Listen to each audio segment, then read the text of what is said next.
Andhra Pradesh liquor స్కామ్కు case కీలక మలుపు తిరిగింది. సిట్ అధికారుల సోదాల్లో ఏకంగా 11 కోట్ల రూపాయల నగదు కట్టలు బయటపడ్డాయి. రంగారెడ్డి జిల్లా కాచారంలోని ఓ గెస్ట్ హౌస్లో ఏపీ సిట్ సోదాలు నిర్వహించింది. సులోచన ఫామ్ హౌస్లో 11 కోట్ల రూపాయల నగదును సిట్ అధికారులు సీజ్ చేశారు. A40 ఈ లిక్కర్ స్కామ్లో A40గా ఉన్న వరుణ్ ఇచ్చిన సమాచారంతో సిట్ ఈ దాడులు నిర్వహించింది. 12 బాక్సుల్లో నగదుని దాచి ఉంచినట్టు గుర్తించారు. A1 రాజ్ కేసిరెడ్డి ఆదేశాలతో నగదు దాచినట్టు వరుణ్ చాణక్య అంగీకరించినట్టు తెలుస్తోంది.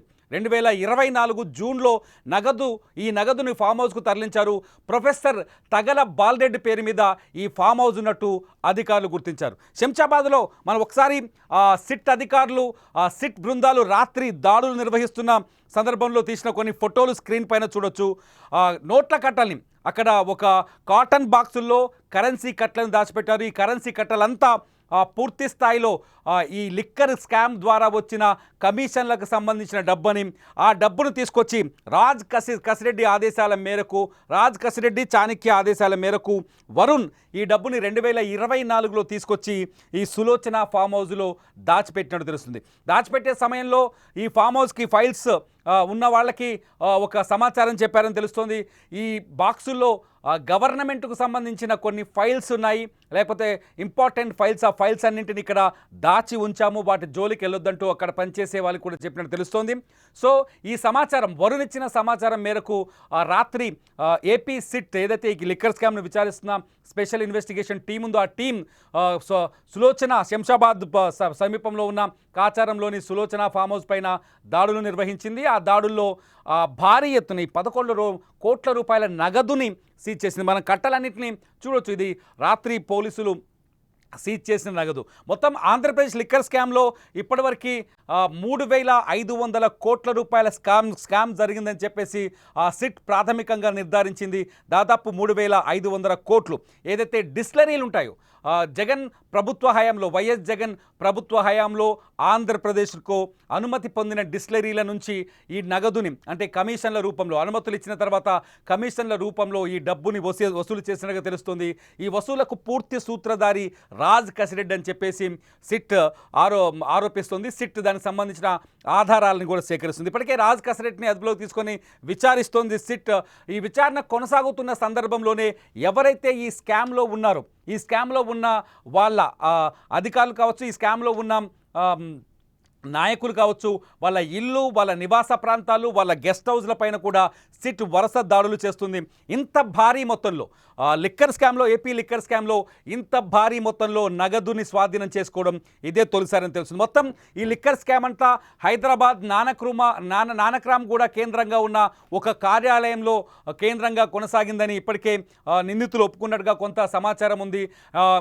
హైదరాబాదులో కూర్చొని ఆంధ్రప్రదేశ్లో డిస్టిలరీలని మెయింటైన్ చేయడం, ఆంధ్రప్రదేశ్లో లిక్కర్ అమ్మకాలని కంట్రోల్ చేయడం, లిక్కర్ అమ్మకాల నుంచి ప్రతిరోజు ప్రతిరోజు కమిషన్లు తీసుకున్నట్టుగా సిట్ తాజాగా జరిపిన విచారణలో వెల్లడైనట్టుగా తెలుస్తుంది. మొత్తానికి జగన్ ప్రభుత్వంలో, వైఎస్ జగన్మోహన్ రెడ్డి ప్రభుత్వంలో, అంటే గతంలో ఢిల్లీ లిక్కర్ స్కామ్ కావచ్చు, ఆ తర్వాత ఛత్తీస్గఢ్ లిక్కర్ స్కామ్ కావచ్చు, వీటన్నింటినీ మించి వైఎస్ జగన్మోహన్ రెడ్డి గవర్నమెంట్లో నేరుగా ఈ డబ్బులు వైఎస్ జగన్కి కూడా అందాయనే ఆరోపణలు అధికార పక్ష పార్టీలు ఆరోపణలు చేస్తున్నాయి. నేరుగా ఈ లిక్కర్ స్కామ్లో వచ్చిన డబ్బు నేరుగా అప్పటి ముఖ్యమంత్రి వైఎస్ జగన్మోహన్ రెడ్డికే అందాయని ఆరోపణలు చేస్తున్నాయి.